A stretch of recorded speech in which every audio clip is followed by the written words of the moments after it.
Hey everybody, it's your boy GGB, back at it again. It's college football time, baby. We waited 6 whole months for it, but it's back and it's better than ever. We have 4 games this opening week 0. One of them is really interesting. There's another one that I think could be pretty good. But let's get into it. At noon Eastern, obviously, the best time zone. We got Florida State, who went 13-1 last year, taking on Georgia Tech, who went 7-6. Florida State's favored by 13 on ESPN. This is the game of the day. Everyone is watching college football is going to be watching this game, unless you're one of the other team's fans. Jordan Travis had an amazing year last year. Went 207, 3 of 24. Threw for 2,756 yards, 20 touchdowns to only 2 interceptions. Trey Benson had 156 carries for 905 yards and 14 touchdowns. And Keon Coleman had 50 catches for 658 yards and 11 touchdowns.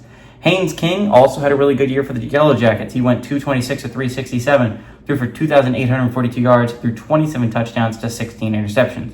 Jamal Haynes on the ground had 174 carries for 1,059 yards and 7 touchdowns.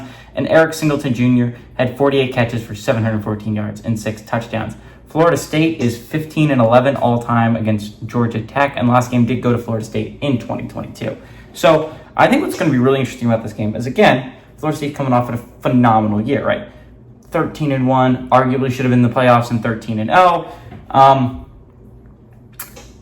Great year, phenomenal year, great year from Mike Norvell. If it's this playoff format they would have been in, arguably they should have been in the normal format. But every single player that I listed, Jordan Travis, Trey Benson, Keon Coleman, they're all gone. And that's not like Florida State doesn't have talented players in their team. They absolutely do. But you're talking about the majority of your offensive production is gone. Interesting thing about Georgia Tech, every single one of those players I just listed, they're still on Georgia Tech's team. Haynes King, who's one of the best quarterbacks in the ACC, I'll say it, is coming back. Jamal Haynes came back. Eric Singleton Jr. came back. This is a very good Georgia Tech offense that almost all the insignificant players came back again. Florida State lost a lot of good offensive players, which is what I think is going to make this game really interesting. Again, this is in Ireland, so no home field advantage really on either side. I think what's really interesting about this game is this is going to be first look at DJU and see how good he's going to be at Florida State, right? Florida State is the projected team to win the ACC. They're supposed to be the best team in the ACC. We're going to see how that shakes out, right? Florida State is a really good football team. I'm not going to deny it.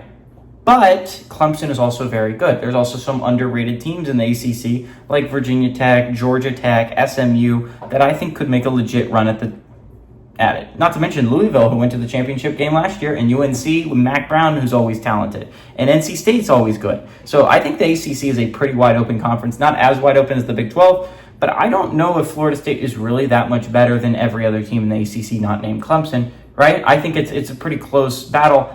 I think Georgia Tech's a really good team. I think Georgia Tech is a team that should win 7-8 games this year. I think this is a very talented Georgia Tech team. I think Brent Key is really turning that program around. And I'm going to be honest, I'm going to go the upset here. I like Georgia Tech in Ireland to pull off a pretty significant upset week 0.